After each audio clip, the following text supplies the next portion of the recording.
Mateo capítulo 21, comenzamos en el versículo 18, dice por la mañana. Ahora acuérdate, es una mañana especial porque es de una semana especial, es la última semana de Jesús, después de su ministerio de casi 3 años y medio en esta tierra, sanando enfermos, haciendo milagros, predicando. Lo que tienes en Mateo, tienes 2 sermones o discursos muy importantes. Uno de ellos empezando en Mateo capítulo 5, el sermón del monte, y otro de ellos viene esta semana.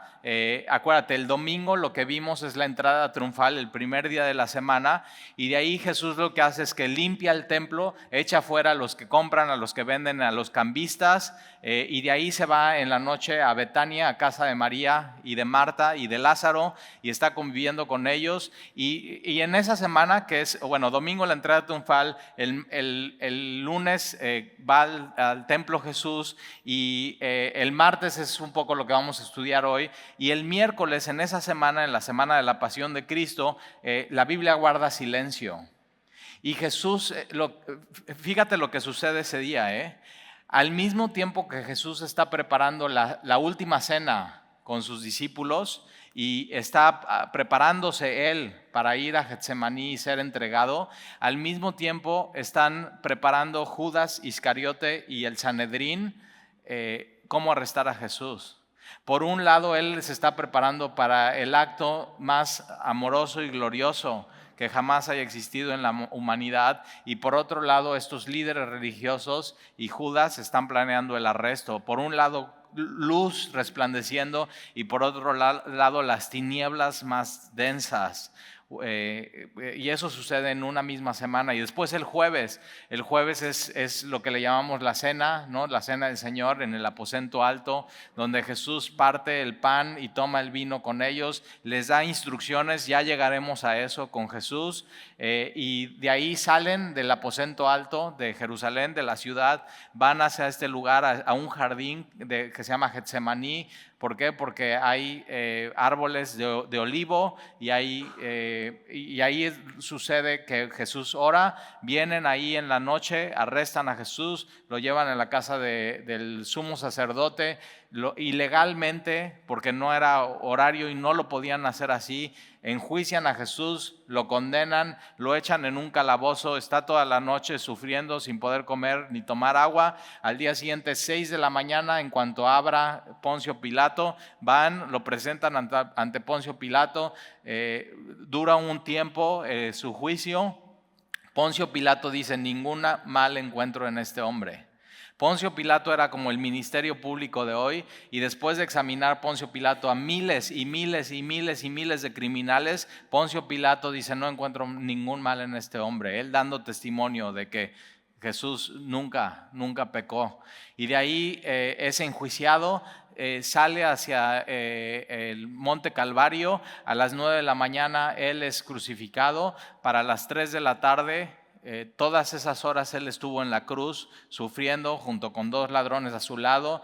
En ese momento uno de los ladrones se da cuenta quién está al lado de él por cómo Jesús se comporta. Por eso es bien importante examinar la vida de Jesús. Y le dice a Jesús este hombre: acuérdate de mí cuando vengas en tu reino. Y Jesús se voltea y le dice: de cierto te digo que hoy estarás conmigo, hoy, en el paraíso. Y a las 3 de la tarde Jesús entrega su alma y expiró, es sepultado, y el domingo Jesús resucita de los muertos y vive. O sea, eso es lo que viene para nosotros en los últimos capítulos de Mateo. Y entonces versículo 18, por la mañana, volviendo a la ciudad, ¿de dónde? De Betania. Acuérdate, Betania es ciudad de los higos, muy importante, y vamos a ver un poco de eso aquí en este capítulo y en lo que viene. Y entonces volvió a la ciudad. Ahora, muy de mañana todavía no sale el sol, muy temprano, en la madrugada. Y Jesús sale para ir a la ciudad y tuvo hambre. Estas 2 palabras nos dicen muchísimo de Jesús. Acuérdate, Jesús es 100% Dios, pero a su deidad le suma a él humanidad. Y entonces él siente hambre como tú y yo sentimos hambre. O sea, y en la mañana, ¿quién siente hambre en la mañana? Una persona que está sana. Entonces Jesús es un hombre sano, es un hombre completo. Después de pasar toda la noche, después de haber cenado en casa de María y de Marta, se duerme, se despierta y tiene hambre, como tú y yo. Así igual, ¿desayunaste hoy o ya tienes hambre? Ahorita estaban diciendo, Talí, tú desayunas los domingos y no tienes hambre. Es algo muy humano eso, tener hambre. Y Jesús vivió y sintió lo que tú y yo vivimos y sentimos con un cuerpo humano. Él, por amor a nosotros, siendo Dios, se hizo hombre. Y no solamente hambre, sino sentía sueño. Y una de las cosas que le pasan a Jesús es que cuando se sube en la barca, después de todo el día estar ministrando, trabajando, enseñando, sanando enfermos, recibiendo gente, hablando de uno a uno con las personas, se sube en la barca y Jesús, rendido de sueño, se duerme. ¿Nunca te ha pasado eso? Que tienes un día súper complicado, súper pesado, súper cargado y lo único que puedes llegar a hacer a tu casa es quitarte los zapatos y ¡tras! Caes en la cama y no hay nada que te despierte. Y de hecho viene una tormenta, entra esta tormenta, está entrando agua en la barca y Jesús completamente dormido. Y tienen que ir con Jesús a despertar. Dice Jesús, ve, o sea, no te das cuenta que estamos, o sea, no te das cuenta que no tienes cuidado que perecemos. Y Jesús se despierta, completa paz, ve lo que está sucediendo y les dice, hombres de poca fe, y con una palabra, ¡pum!, calma la tormenta. Pero entonces Jesús, hambre, Jesús, sed. Cuando está en la cruz, Jesús dice, tengo sed. Igual que tú y que yo. Hambre, sed, sueño. Este es el Jesús de la Biblia. Y entonces Jesús tiene hambre. Ahora no solamente tiene hambre, vamos a ver, no solamente Jesús tiene hambre aquí de comida, tiene hambre de algo más. Y hoy Jesús sigue teniendo hambre de esto que vamos a ver aquí en la palabra. Y entonces Jesús tuvo hambre y viendo una higuera cerca del camino, cuidado, acuérdate, la higuera era un símbolo de la nación de Israel. Y eso lo puedes ver en la Biblia, en Oseas 9, en Joel 1, o sea, lo puedes ver eso. La higuera era un símbolo de la nación de Israel. Ahora, en el Antiguo Testamento, bajo el Antiguo Pacto, Dios trataba no de manera personal, sino con la nación por completa. Y ahora algo pasa en el Nuevo Pacto, que ya Dios no trata como naciones, sino trata de manera individual. Y ahorita lo vamos a ver más adelante aquí en la Biblia. Pero entonces Jesús tenía hambre y esta higuera, ahora es muy importante cada uno de los detalles que vienen aquí, porque esta higuera estaba cerca del camino, no en el camino. No. Ahora el camino, acuérdate, en Hechos capítulo 23, Pablo está diciendo que, hablando de los cristianos como el camino, con C mayúscula. O sea, ya así, en la iglesia primitiva así veían a los cristianos. No, pues son el camino. Los que seguimos a Jesús, los que estamos en el camino. No basta estar cerca del camino, tienes que estar en el camino. No basta estar cerca o tratándote de acercar a Dios, tienes que estar en Cristo por completo. Y eso una y otra vez la Biblia lo dice.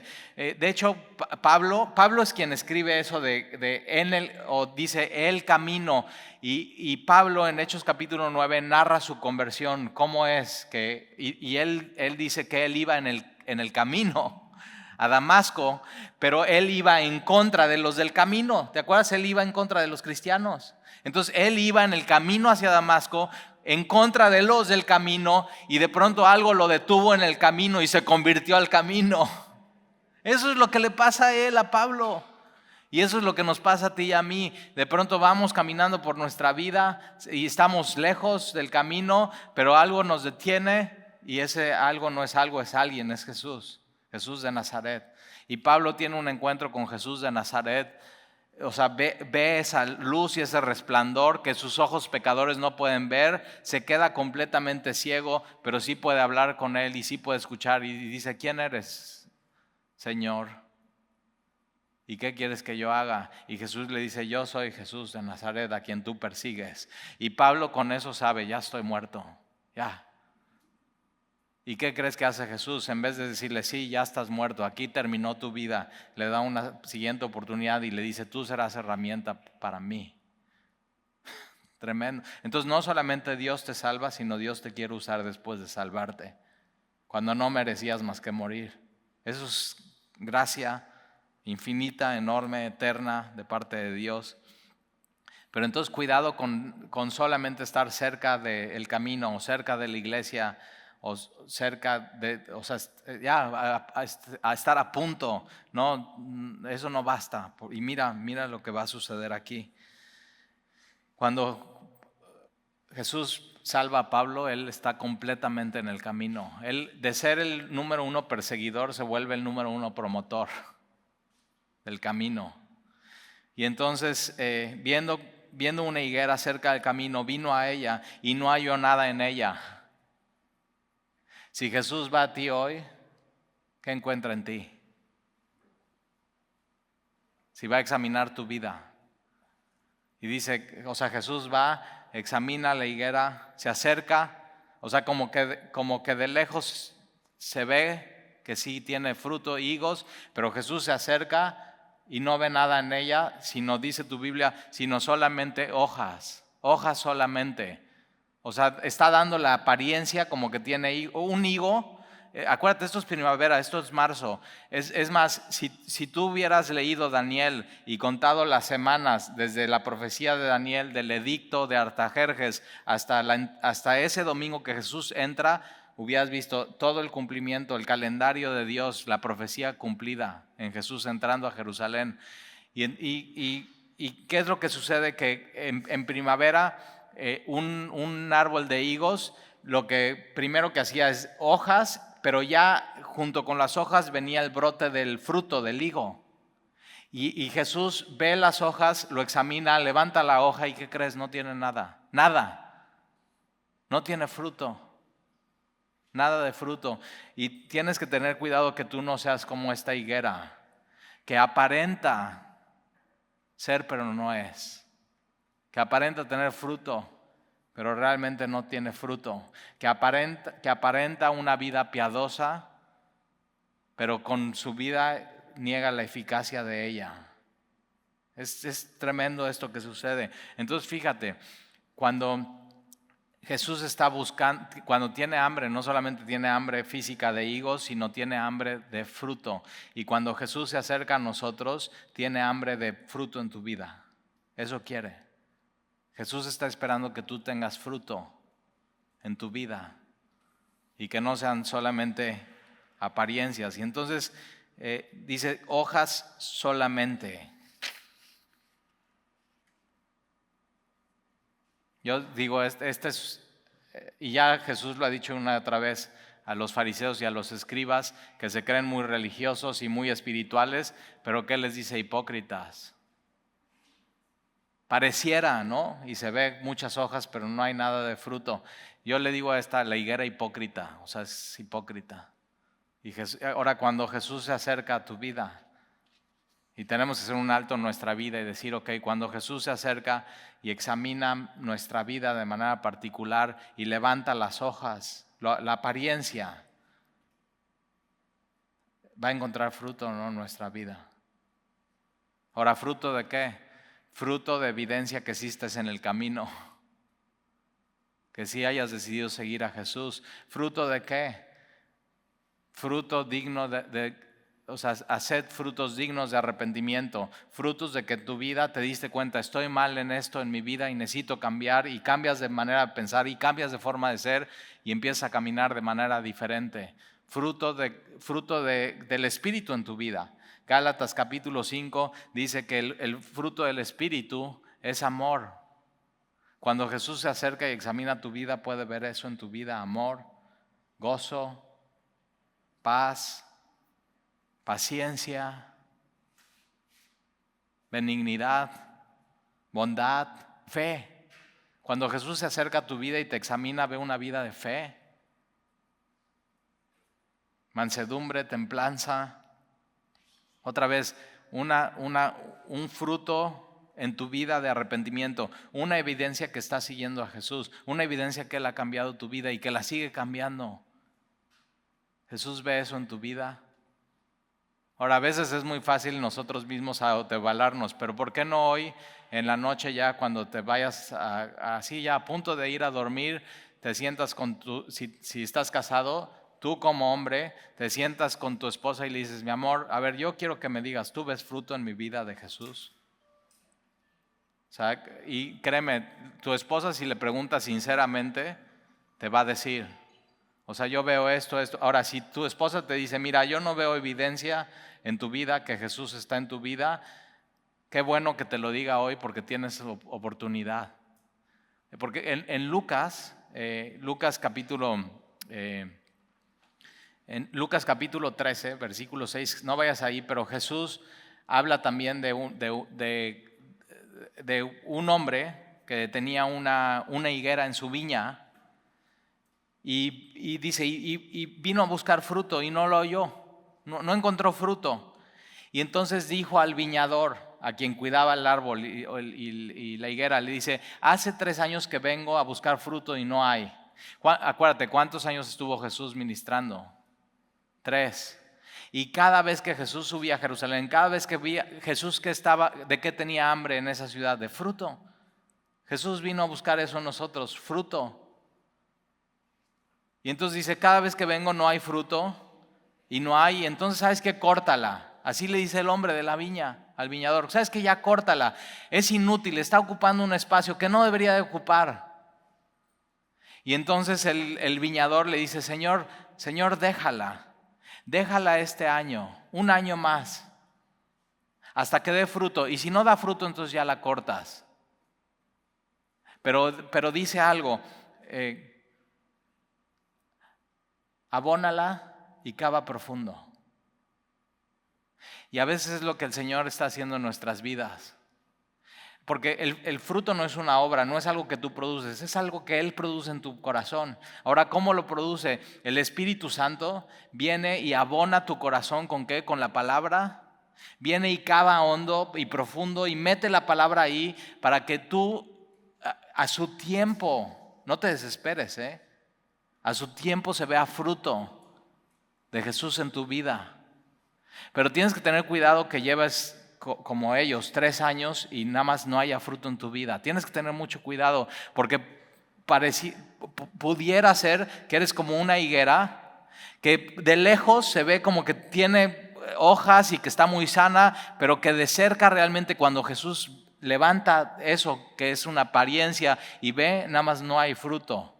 Y si tú encuentras hoy que no tienes fruto en tu vida, no hay evidencia que Dios ha cambiado tu vida, no hay evidencia que te has arrepentido realmente, que quieres cambiar tu forma de pensar, que quieres que Dios renueve tu entendimiento, o sea que nada más no has crecido en el Señor, entonces ¿qué tienes que hacer? Decirle, Señor, por favor, cava hondo en mi corazón y abona tu palabra de Dios y te tienes que enfocar en eso. No te enfoques en cambiar. Enfoca en que la palabra de Dios sea así, sembrada en tu corazón y que lo que tú escuches de Él lo obedezcas en tu vida y vas a ver el fruto. No, por favor, no seas como esta. O sea, yo conozco gente que lleva 30 años en la iglesia y tiene toda la apariencia de piedad, como una higuera que tiene hojas y muy bonitas y dices, ay, ahora qué hojas y qué grandes y qué así, y realmente no hay fruto en su vida. Cualquiera puede aparentar. Y lo que está buscando en Jesús no es apariencias, es fruto. Es algo auténtico, es algo que solamente Él puede hacer en tu vida. Entonces, cuidado si llevas 3 años en semilla y sigues batallando con lo mismo en tu vida. Que Dios ya te haya dicho esto, haz esto, y tú nada más no lo haces y sigues en eso en tu vida. Tienes que estar creciendo en el Señor y Jesús tiene hambre de eso en tu vida, fruto. Ahora, si tú hoy no encuentras fruto, está bien, empieza hoy, permanece en Él, que el Espíritu Santo obre en tu vida para que puedas dar fruto después. Terrible y una tragedia sería que pienses que que seas una higuera hipócrita y que llegues delante del Señor y haya sido toda una mentira. Mejor desde hoy. Mejor hoy, sabes que ya no, he sido todo una hipocresía, hasta yo ya me la creí. Y Dios te está dando una segunda oportunidad para que puedas, como este hombre que el viñador le dice, déjala todavía este año. Entonces ahora este año ya se termina en 3 semanas. Entonces, ¿por qué no ya decides? O sea, no te esperes a tus propósitos de año nuevo, que en enero ahora sí permanezco con el Señor. No, ya desde hoy decide seguir a Jesús y plántate en Él y fortalécete en Él. Y entonces fíjate, hoja solamente, y dijo, nunca jamás nazca de ti fruto. Y luego se secó la higuera. Solamente hay 2 milagros que Jesús hace destructivos. Suena duro, ¿no? Destructivos, Jesús. Pero está haciendo un punto Jesús. Y uno es con los cerdos, ¿te acuerdas? Tiene este encuentro con los gadarenos y los demonios le dicen, déjanos ir a los cerdos. Jesús dice sí, y estos cerdos todos se van al despeñadero. Y acuérdate, Satanás vino a matar, robar y destruir. Pero con eso Jesús está dando un punto. Y la otra cosa que Jesús destruye es esta higuera. Ahora fíjate, Jesús nunca destruye en su ministerio a ningún hombre. Él no vino a perder almas, Él vino a salvar almas. Y cada una de sus enseñanzas tienen un propósito de salvación, de restauración, de regresar al Señor. Y entonces Jesús eso es lo que está haciendo y esa higuera queda completamente seca. Como Israel en ese tiempo, que nada más no pueden ver a Jesús como su Señor y su Salvador. Secos espiritualmente hablando. Y puede ser que sea tu caso hoy, que estés seco espiritualmente hablando. Y lo que toca hacer es, Señor, abona mi corazón con tu palabra, cava profundo, cambia mi vida. Eso es lo que tú necesitas. Necesitas escuchar la voz de Jesús en el templo que dice, quien tenga sed, que venga. Y necesitas ir a Jesús. Y de su interior correrán ríos de agua viva. Y entonces seca por completo la higuera, versículo 20, y viendo esto los discípulos decían maravillados, ¿cómo se secó enseguida la higuera? Es un milagro que hace Jesús, versículo 21. Y respondiendo Jesús les dijo, de cierto os digo que si tuviereis fe y no dudareis. Una cosa es opuesta con la otra, tener fe y dudar no van de la mano. No van de la mano. Y aquí la invitación de Jesús es, tenemos que tener fe y no dudar. Nuestra fe tiene que ser certera, nuestra fe tiene que ser firme. Ahora, ¿de dónde viene la fe? Es un fruto del Espíritu. Y en Romanos Pablo dice, la fe viene ¿por qué? Por el oír. ¿El oír qué? La palabra de Dios. Entonces, si de pronto tú estás, no, es que no tengo fe, es que no, necesitas conocer más a Dios. Necesitas irte a leer cómo Dios a su pueblo lo saca de Egipto, y sacándolo de Egipto y viniendo el ejército atrás de ellos, abre el mar de par en par. Ese es tu Dios. Y necesitas ver cómo Dios sana, cómo Dios levanta, cómo Dios restaura, cómo Dios salva, cómo Dios trata con la humanidad, y de pronto tu fe empieza a crecer. Y entonces empiezas a ya no dudar. ¿Por qué? Porque en el momento que conozcas bien a Dios a través de las Escrituras, no te va a quedar duda que Dios es Dios y que Dios es bueno y Dios es fiel. Dios nunca falla, Dios siempre cumple sus promesas. Dios nunca te va a fallar, ni avergonzar, ni quedar mal. Ese es el Dios de la Biblia. Y entonces Jesús dice, de cierto os digo que si tuviereis fe y no dudareis, no solamente haréis esto de la higuera, sino que si a este monte dijereis, quítate y échate en el mar, será hecho. Ahora, ellos están bajando desde Betania hasta Jerusalén por el monte, ¿qué? El monte de los Olivos. Era uno de los montes más importantes, y Jesús está diciendo, si ustedes tuvieran fe y no dudaren, ustedes podrían decir este monte, el monte de los Olivos, importantísimo en Jerusalén, que se mueva y se echa en el mar Mediterráneo. Ahora, es simbólico lo que está diciendo Jesús.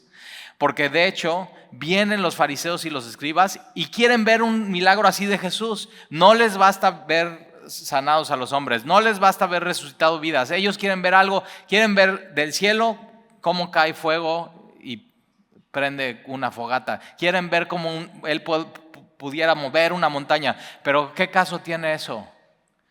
¿Qué caso tiene mover una montaña? Pero ¿qué caso tiene sanar un ciego, levantar un cojo, levantar un paralítico? Al paralítico le dice: tus pecados te son perdonados. Eso sí tiene caso. Pero ¿qué está diciendo con esto Jesús? Mira, que si tú tienes fe y no dudas, tú pudieras pedir a Dios en oración y puedes mover montañas.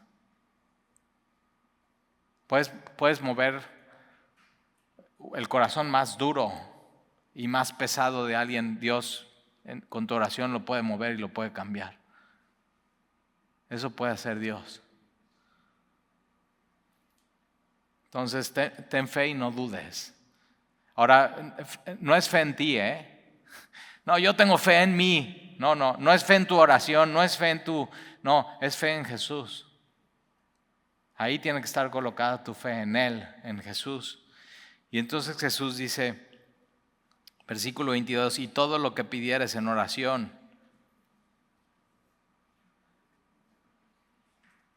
con fe y sin dudar. Esa combinación, con fe y sin dudar, con convicción. Todo lo que pidieres en oración, creyendo. ¿Creyendo en quién? En Jesús. ¿Creyendo en qué? En su palabra, en sus promesas. De pronto te pones de acuerdo con Él. Eso es lo que dice la Biblia. Eso voy a orar, eso Dios va a hacer. Entonces todo lo que pidieres en oración, creyendo, lo recibiréis. ¿Te acuerdas Mateo 7? Pide y se te dará, busca y hallaréis, llama y se te abrirá. Entonces, ¿qué está haciendo Jesús aquí? Invitándote a orar. Ahora, un fruto de estar en el camino es creer sin dudar y orar a Dios. Si tú no oras a Dios, orar es hablar con Dios. Así, muy sencillo. Tienes una situación, una circunstancia y hablas con Dios de eso y le pides: Señor, ayúdame. Invoca su nombre. Si tú no haces eso de manera constante en tu vida, eres una higuera con puras hojas y no hay fruto en tu vida. Y tienes que empezar hoy a considerar a Dios en todo, absolutamente todo en tu vida. Y entonces todo lo que pides en oración creyendo lo recibiréis. ¿Tienes algo que pedirle a Dios hoy? Mira qué promesa. Si crees y no dudas, si tienes fe y no dudas, pide. Y eso es el camino. Versículo 23, y cuando vino al templo, los principales sacerdotes y los ancianos del templo se acercaron a él mientras enseñaba y le dijeron, ahora fíjate esto, Jesús está enseñando en el templo. No nos dice que estaba enseñando, pero los principales sacerdotes y los ancianos se acercan, otra vez, se acercan pero no están en Jesús. Se acercan pero no están en el camino, se acercan pero no han decidido creer en Él. Y tienes que tener cuidado. Jesús con la higuera estaba haciendo ese punto. Son hipócritas. No están en mí. Y entonces ellos se acercan mientras Él le enseñaba y le dijeron: ¿con qué autoridad haces estas cosas? ¿Y quién te dio esta autoridad? O sea, interrumpen la enseñanza de Jesús. Y yo digo, no interrumpas, no le preguntes cosas, siéntate y escucha. Porque Jesús acaba de decir, fe, cree. Y de pronto tenemos que tener cuidado con no estar interrumpiendo a Jesús cuando Él nos está enseñando. O sea, cuidado con tu celular. O sea, ya sé, dicen, son teléfonos inteligentes, pero realmente somos más inteligentes usándolos. Mi mamá está aquí en Veracruz y estábamos jugando a recordar los teléfonos de nuestras casas antiguas. ¿Te acuerdas? Antes con tu inteligencia te aprendías los teléfonos. Y decíamos, sí, la casa era 3, 15, no sé qué, no sé qué, no sé qué, así. Y ahora ya no te sabes los teléfonos, no te han hecho muy inteligentes los teléfonos. ¿Te das cuenta? Y es más, cuando vas al mercado y vas a comprar, pues deme 2 sandías. No, pues tanto el kilo de la sandía. Y las pesas y ves cuánto pesan y dices, y sacas tu teléfono inteligente, sumas, multiplicas, no te ha hecho muy inteligente. Y tu teléfono de pronto inteligente puede interrumpir lo que Dios te quiere decir y enseñar en tu vida. Y tienes que tener cuidado, no interrumpir a Dios. Ahora, Jesús lo que hace es que toma esta interrupción y la va a usar para enseñarles algo a ellos. Mira, fíjate, a mí me encanta Jesús. Ve lo que hace. Y entonces mientras él le enseñaba, le dijeron, ¿con qué autoridad haces estas cosas? ¿Y quién te dio esta autoridad? ¿Qué cosas? ¿Con qué autoridad sanas? ¿Con qué autoridad haces estos milagros? ¿Con qué autoridad enseñas aquí en el templo? Pero ¿con qué autoridad sobre todo sacas a los que están comprando y vendiendo en el templo y a los cambistas? ¿Quién te mandó? ¿Con qué autoridad lo haces? Están retando a Jesús. Ahora, ¿qué es lo que quieren ellos? Lo que ellos quieren no es una respuesta auténtica. Quieren meterle el pie a Jesús y que Jesús diga, con la autoridad de Dios que es mi Padre, y blasfemia. Y lo quieren condenar, acuérdate. Ellos ya habían decidido eso, condenar a Jesús a como dé lugar. Y entonces por eso le están preguntando eso, ¿con qué autoridad lo haces? Pero fíjate, por otro lado ellos ya habían dicho, no, Jesús sana a los enfermos con el poder y la autoridad de Satanás. Eso sí es blasfemia, porque Jesús es Dios y le están atribuyendo a Dios un poder que no es de Dios, sino que es de Satanás. Eso es blasfemia. Y de pronto ellos, al hacer estas preguntas, se están condenando a ellos mismos y por interrumpir a Jesús. Pero mira cómo les va a ir, Mira cómo les va a ir. ¿Y quién te dio esta autoridad? Versículo 24, y respondiendo Jesús les dijo, yo también os haré una pregunta. Me encanta eso. ¿Nunca te ha pasado con tus hijos así, que son bien contreras y bien necios y todo, y vienen contigo y te quieren decir algo, y tú en vez de contestarles eso que ya sabes que trae truco la pregunta, les dices, no, a ver, yo te voy a preguntar algo, yo a ti? Y ya, mejor, no, ahí acabó, papá, mejor ya no me preguntes nada. Ve, como niños chiquitos. Como niños chiquitos estos, cuando deberían ser los maduros líderes espirituales de Israel, como niños chiquitos comportándose, pero de pronto están como tú y como yo, ¿verdad? Y entonces Jesús les dice, no, a ver, yo te voy a hacer una pregunta. Si me la contestas, también yo os diré con qué autoridad hago estas cosas. El bautismo de Juan el Bautista, ¿de dónde era? Del cielo o de los hombres. ¿Con qué autoridad predicaba Juan? ¿Su autoridad y su poder y su predicación y su mensaje venía de Dios o venía de los hombres? Muy buena pregunta que hace Jesús. Y ellos entonces discutían entre sí diciendo, si decimos del cielo, o sea, si la autoridad de Juan el Bautista viene de Dios, si decimos del cielo, nos dirán, ¿por qué pues no creíste? ¿Por qué? Porque el mensaje de Juan el Bautista, ¿cuál era? Es haced frutos dignos de arrepentimiento. ¿Y por qué ellos no hicieron frutos dignos de arrepentimiento? ¿Por qué no cambiaron? Y el otro mensaje de Juan el Bautista era su dedo apuntando a Jesús. He aquí el Cordero de Dios que quita el pecado del mundo. He aquí el Cordero de Dios. ¿Por qué? Y ellos están, no, es que si decimos que la autoridad de Juan el Bautista, vamos a hablar dice Jesús, ¿quieren hablar de autoridad? Vamos a hablar de autoridad. ¿La autoridad de Juan el Bautista venía de Dios o venía de los hombres? Y entonces están, no, es que si decimos que viene de Dios, va a decir, bueno, ¿y por qué no creíste que el mensaje de Juan el Bautista, arrepiéntense y Jesús es el Cordero de Dios que quita el pecado del mundo? Y ahí están discutiendo entre ellos. Y versículo 26, y si decimos de los hombres, tememos al pueblo, porque todos tienen a Juan como profeta. Entonces están en un dilema. ¿Qué vamos a decir? ¿Qué vamos a creer? Si decimos que es de los hombres, o sea, que no es autoridad de Dios, o sea, con todos estos que están escuchando, ellos creen que Juan el Bautista era profeta. Entonces no, son unos cobardes. Y mira lo que contestan,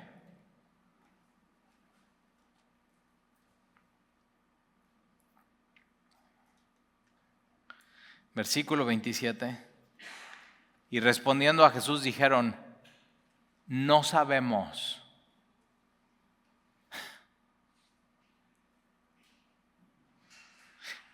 Sí sabían, pero no se quisieron comprometer. El otro día yo iba en un avión y venía una señora al lado de mí y me dice, oiga, ¿y usted a qué se dedica? Y ya le digo, no, pues soy pastor, y se le abren los ojos. O sea, qué mala suerte que te toque un pastor al lado 3 horas de vuelo, que no seas cristiano. Si eres cristiano, bueno, la plática, ¿no? Y entonces dice, no, y entonces ya ella como que se sintió que se tenía que presentar espiritualmente hablando. Yo no le pregunté nada, ella solita dice, no, pues fíjate que yo, la verdad yo soy agnóstica. Ahora, ¿sabes qué significa eso? Agnóstico es gnosis, es conocer. Agnóstico es no puedo conocer. Entonces ella contestó esto de Jesús. No, pues no sabemos, no sé. No sé si hay Dios, no sé si se pueda saber, no sé. Y yo digo, no, es que, a ver, es que no te quieres comprometer. Porque los del camino, fíjate, hemos aprendido quién es Dios. Antes no sabíamos quién es Dios porque Él se reveló a nosotros en su palabra. Esos somos, tú y yo somos esos. Antes no queríamos, no conocíamos, no nada. Y de pronto Él se revela. Todo lo que necesitas saber acerca de Dios está en su palabra, en su revelación propia. O sea, yo no puedo saber quién eres tú si no nos vamos a sentar un café y me cuentas cosas íntimas tuyas. ¿Qué sientes? ¿Qué piensas? ¿Cuáles son tus ideas? ¿Cuál es tu historia? ¿De a dónde vienes? ¿A qué te dedicas? Yo no podría saber. Tú y yo no podríamos conocer a Dios si Él no se sienta y nos platica de Él en la Biblia. Entonces, para ellos decir no sé, están diciendo esto, no se puede. Y Dios dice, sí se puede conocerme. Sí me puedes conocer. Sí puedes conocer mi perdón, sí puedes conocer mi amor, sí puedes conocer mi historia, sí me puedes conocer. La Biblia tiene todo lo que necesitas saber acerca de la vida y la piedad. Absolutamente todo. Entonces, si tú estás aquí hoy y has dado esa respuesta, no, pues yo soy agnóstico, o estás diciendo, es que yo no puedo saber, y Dios te dice, sí puedes saber. Y Él te ama y sí puedes saber quién es Dios en tu vida. Y ellos están así, no, pues no sabemos. Y entonces también Él les dijo, tampoco yo os digo con qué autoridad hago estas cosas. Pero te das cuenta, ellos son unos cobardes. No quieren la verdad. No quieren decir, bueno, no, a ver, la autoridad de Juan el Bautista venía de Dios y lo que él dijo eso es. Pero no, ¿por qué? Porque Jesús había tocado sus ídolos. Un ídolo es algo que pesa más que Dios en tu vida. Le das más tiempo, más dedicación, más prioridad. O sea, Dios al lado, eso es tu Dios ahora. Y por eso cuando Jesús habla de eso, de la higuera, cortarla, dice, no, mira, vamos a mejor cavar. Y cuando cavas profundo, hay que quitar cosas. Quitar ídolos de tu corazón para que puedas dar fruto en tu vida. Porque Dios no quiere compartir ese lugar en tu vida, en tu corazón, de los ídolos. Él es tu Dios, Él merece todo tu corazón, Él merece toda tu atención. Entonces sí se puede conocer, sí se puede saber.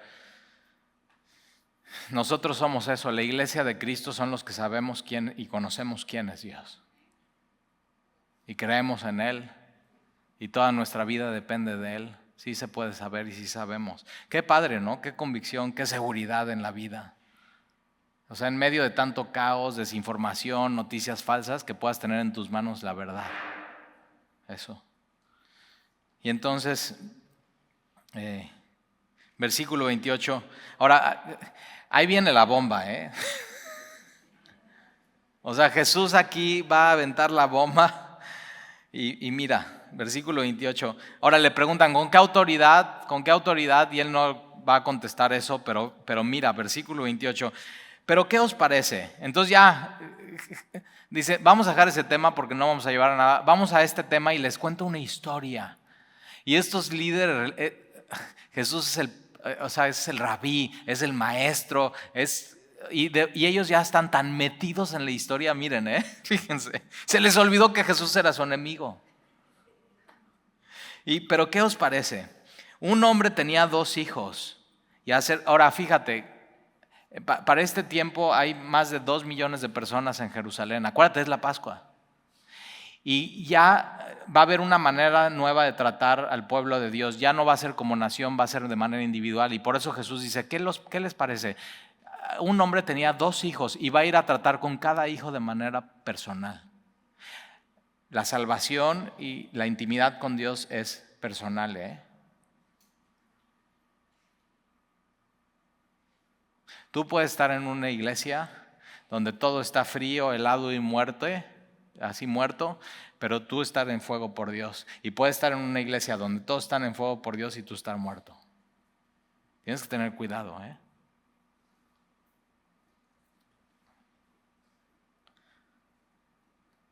Y entonces un hombre tenía 2 hijos y acercándose al primero le dijo, hijo, ven hoy a trabajar a mi viña. Otra vez, higuera y viña, símbolo de Israel. Ven hoy a trabajar en mi viña. Y respondiendo él dijo, no quiero. Ve la respuesta, no quiero. Pero después, arrepentido fue. Esta palabra arrepentido primero dice no, pero después algo pasa se acuerda, no, es que mi padre dijo que fuera a trabajar en su viña y entonces lo repensó, sintió como un pesar en su corazón y dice, no, voy a cambiar de idea, así voy a ir. Y a veces Dios así hace con nuestras vidas. Escuchas una predicación y estás, no quiero. Y te vas y la palabra de Dios sigue obrando en tu corazón. Y Dios te sigue mostrando y te sigue enseñando y te sigue convenciendo y el Espíritu Santo sigue profundo y abonando y al final cedes y dices, no, sí, quiero, sí, ya. Aunque dije que no, sí. Y así también es la salvación, Hay gente que dice, no, eso del cristianismo no quiero. Y dices, esa predicación es para mí. Eso fue para mí. Y Dios, aquí no termina la predicación, Tú te la llevas y el Señor sigue haciendo con tu corazón y tu mente y te recuerda y el Espíritu Santo así, ya, y sigue eso, es palabra viva. Esa es la palabra de Dios, es palabra viva. Y entonces el otro dice, no quiero, pero después pasó tiempo. Por eso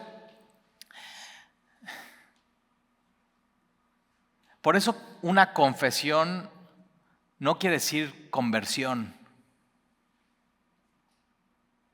Porque alguien puede venir aquí y decir, no quiero a Jesús. E irse de aquí y en la semana Dios estar y de pronto ya se rinde ante Dios y dice, sí, Señor. Sí, Señor. Y al final fue.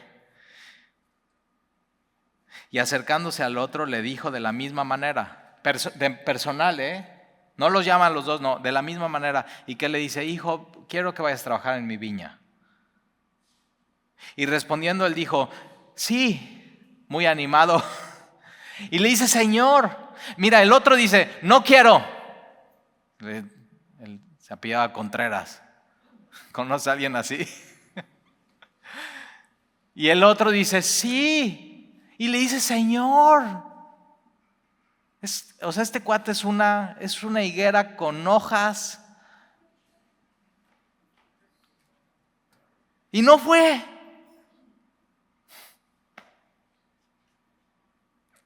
Otra vez, por eso una confesión sin convicción no dice nada. Confesar que Jesús es tu Señor y tu Salvador, en muchas iglesias se hace, aquí a veces en Semilla lo hemos hecho. Bueno, si tú crees que Dios hoy te habló a tu corazón y quieres recibir a Jesús como tu Señor y Salvador, levanta tu mano y déjame guiarte en una oración. Yo he visto que eso a veces no sirve de nada. Porque fue una emoción, fue un momento, fue muy bonito. Y está diciendo como sí quiero. Y ya se va de aquí, ya no quiere. Y hay gente que no levanta su mano en un llamado, que no pasa al frente, que no llora, que viene, pero que escucha y la palabra profundo. Y se va de aquí y hay una convicción. Ahora, después de la convicción, sí viene confesión, ¿eh? Porque entonces después de que Dios te salva, tú dices, ese es mi Señor, es mi Señor, es mi Salvador, Él es todo para mí. Pero cuidado con emociones y confesiones sin convicción en tu vida. Es muy peligroso, porque entonces da una falsa seguridad de que ya eres salvo cuando no eres salvo. Y pareciera que sí, pero no. Y entonces él dice, sí, fíjate, dice, sí, Señor, voy. Ahora Jesús dice, ¿por qué me dices Señor, Señor y no haces lo que yo hago?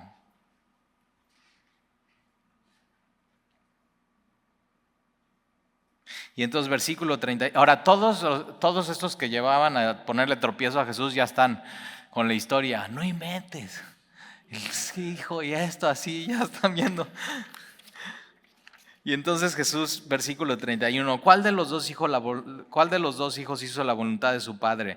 Y dijeron ellos, el primero. Y Jesús les dijo, de cierto os digo que los publicanos y las rameras van delante de vosotros en el reino de Dios. ¡Pum! Ahora, ¿quién está escribiendo esto? Mateo, un publicano. Publicano, cobrador de impuestos, traicionero a la nación, está en la misma lista que prostitutas.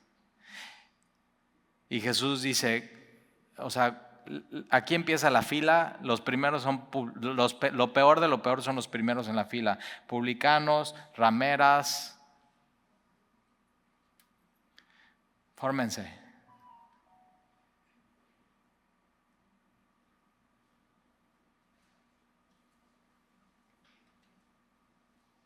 Y otra cosa que enseña Jesús aquí es, tu intención en el reino de los cielos no sirve de nada. Tienes que acción en tu vida. Lo que escuchas, eso lo obedeces, eso lo haces. Tú puedes aquí estar, salí muy tocado, muy bien. No, sí quiero eso, sí quiero orar más, sí quiero leer más mi Biblia, sí me quiero discipular, sí, ya no voy a faltar. Y sales de aquí, no pasa, tu intención no sirve de nada en el reino de los cielos. Es un buen comienzo, una intención, pero no dice nada. Y entonces de cierto os digo que los publicanos y las rameras van delante de vosotros en el reino de los cielos. Porque vino a vosotros Juan. ¿Quieren hablar de autoridad? Ahora sí, dice, ¿quieren hablar de autoridad? Porque vino a vosotros Juan en el camino de justicia, por supuesto con la autoridad de Dios. Ahora, en el camino, él vino anunciando el camino de justicia y el único camino de justicia es Jesús. Quien se cree justo y bueno, la línea es acá. Acá prostitutas, publicanos, pecadores. La línea de los que se creen justos acá. Pero ¿qué crees? Estos no van a entrar, estos sí. Cuidado a quién sigues, ¿eh? Cuidado con seguir a los buenos y a los piadosos y a los que se creen. No, fórmate aquí, sigue a estos. Necesito a Dios en mi vida. Fórmate aquí. Y dices, uy, ¿qué van a decir de mí? Sí se ve más nice acá, ¿eh? Pero aquí, dice Jesús, aquí, fórmate aquí. Yo no sé si Jesús me dice que me forme ahí, yo me formo ahí. No importa nada. Porque vino a vosotros Juan en el camino de justicia y no le creíste. Pero los publicanos y las rameras le creyeron. Entonces la salvación no es por obras, no es por ser bueno, no es por tu justicia, es por creer el Evangelio. Y vosotros viendo esto, y habían 3 años viendo a Jesús, 3 años de evidencia, y vosotros viendo esto, no os arrepentiste.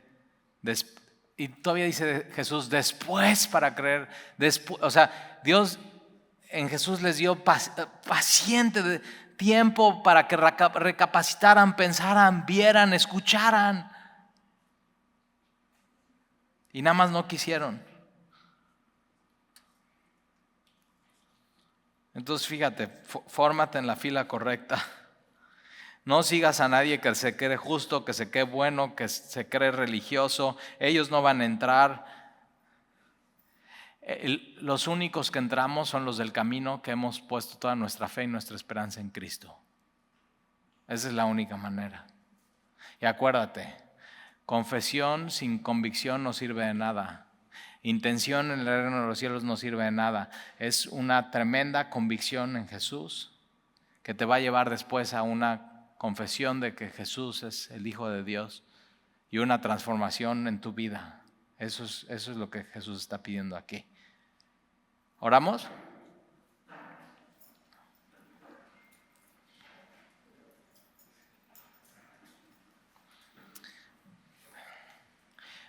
Señor, y muchas veces nos hemos visto como el primer hijo, que tú nos dices algo y nos llamas y decimos no. Pero después tu amor sigue obrando en nuestro corazón y eres paciente y eres bueno. ¿Y cómo no vamos a hacer lo que tú nos has pedido, Señor? Y yo te quiero pedir por cualquier persona que esté aquí hoy, que sea como el segundo hijo, que diga que sí, que sea muy religioso, que digas Señor, pero que realmente no vaya y no te obedezca y no te siga. Y Señor, tú estás extendiendo tus manos ante un pueblo rebelde y pecador y lo estás invitando a ti, Señor, y tú sigues hoy hambriento de fruto en nuestra vida. Y entonces yo te pido, Señor, que hoy te acerques a nosotros y te pasees entre las filas, entre las sillas y examines nuestra vida y veas si hay fruto de evidencia que estamos en el camino, que nos hemos arrepentido y que te tenemos a ti, Señor. Y si tú descubres que no hay fruto, que nadie podría decir en nuestra vida que tenemos a Jesús como Señor y Salvador, a partir de hoy podamos tener un nuevo comienzo. Y te pido, Señor, que cabes hondo en nuestro corazón, que quites lo que estorba, ídolos, todo eso que nos ha alejado de ti. Quítalo, Señor, límpialo. Solamente tú lo puedes hacer. Tíralo fuera. Y abona nuestro corazón con tu palabra. Límpianos, Señor. Yo te quiero pedir por cualquiera aquí que se dé cuenta que su vida hasta hoy ha sido una higuera con hojas pero sin fruto.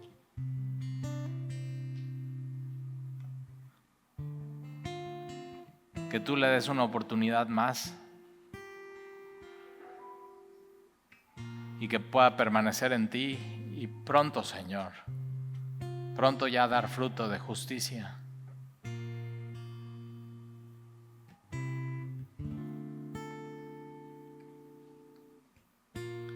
Y todo el fruto, Señor,